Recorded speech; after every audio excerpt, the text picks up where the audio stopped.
Hello, everyone. It's been a few weeks, a month or two maybe.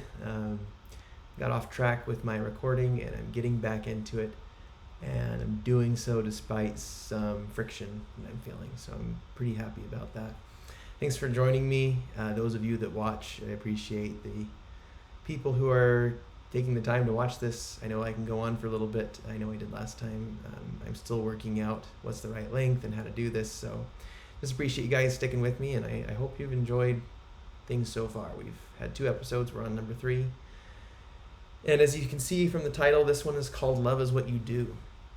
I've been having a lot of thoughts about love lately, about what it is, what it means. And it occurred to me that there are multiple contexts in which we use the word love. Say, I love that, or I love you. But these can mean different things. Just a short list. It can mean I enjoy that thing or that event I went to. I loved that. It can mean I am attracted to you romantically. That's probably one of the bigger ones. People say that when they find someone attractive and they want to get to know them better, or they want to be with them. It can mean that you admire someone. Someone has qualities or attributes or a life that you think is awesome, and you want to express how you feel about them, so you say, I love you. It can mean you have deep emotions towards someone because of a familial friend or other bond. I say, I love you, and I look at someone meaningfully, and I feel this deep connection with them. Another big one that I think is often misunderstood is it basically, I love you means I like how you benefit me. And that can sound a bit selfish, and sometimes it can be that way. Sometimes it can be more genuine and with gratitude. Someone does something good for you, has done something good for you. Your mom has taken care of you, or someone has shown you a great kindness, and you feel deeply towards them, and you say, I love you. And I would submit that that's more deep gratitude than what I'm going to talk about, I feel, is real love. Because each of these things that I've listed, enjoying something, being attracted to someone, admiring something, these are things that someone doing something for us. These are things that are kind of out of our realm of control. They're not really a thing that I do toward you. It's something that a thing or a person does for me that makes me feel a positive emotion, but ultimately it's not like I did something to gain that emotion other than be present. And maybe there's room for some discussion there, but that's ultimately what it kind of boils down to in my eyes. And so all of these feelings that we associate with love, that we call love, that we conflate with love, are kind of out of our control. And so we feel like love is something that we can't really choose. It feels like it's not a choice, right? But I believe that that's not the case. I believe that real love, in order for me to say I love you, and for that to be genuinely true, objectively true, then I must be doing things, have done things, will do things that bless and serve them. It's this lip service, I love you, is hollow if my regular actions lack the qualities that demonstrate love. I say I love you, but if when I'm not saying that, I am, ignoring your needs, I'm being impatient, I'm crude or harsh in my words, in my tone, if I'm not concerned about you, if I think more about me, then that I love you becomes a little more hollow, a little more disingenuous, if you will. And we may be trying to convey another positive emotion, such as attraction, such as admiration, such as gratitude. But I think, and maybe that's not a bad thing to say I love you and mean those things. But I do think that at least in our heads and in our hearts, we need to be careful about what we deem as love, because it can affect ourselves. If I think that love is something out of my control, then I'm not going to feel love unless someone else does something or something else does something to affect me.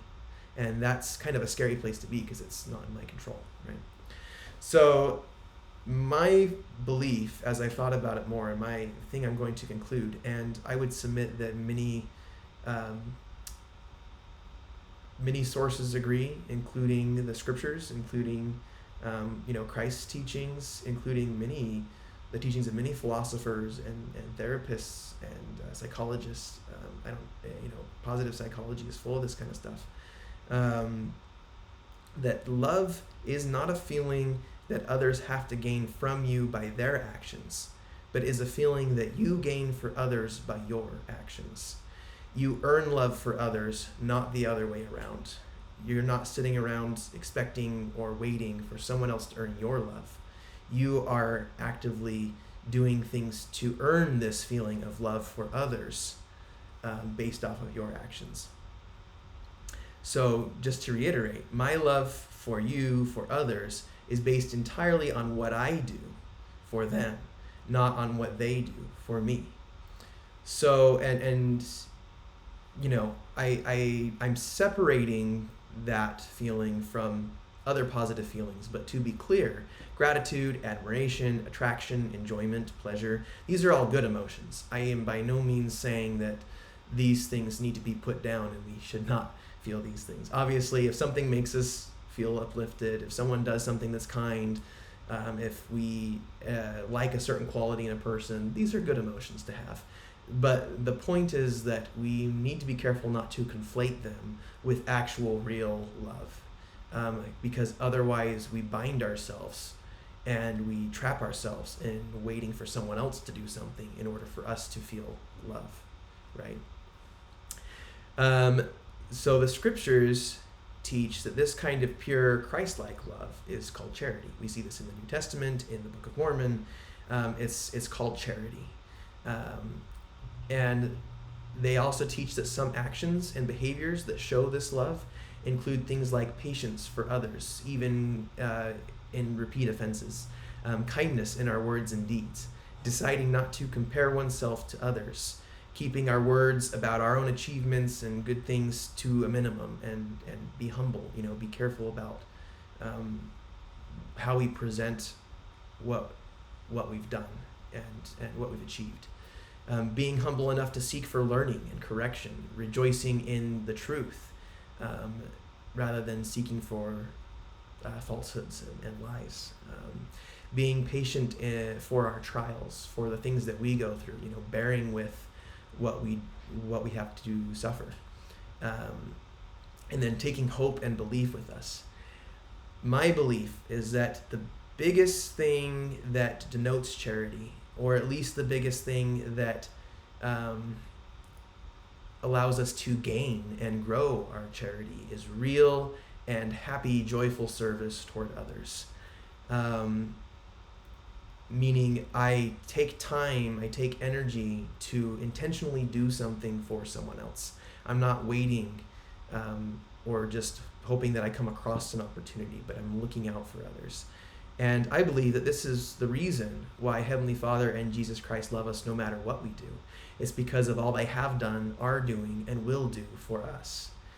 They are eternally serving, providing for, lifting, and caring for us.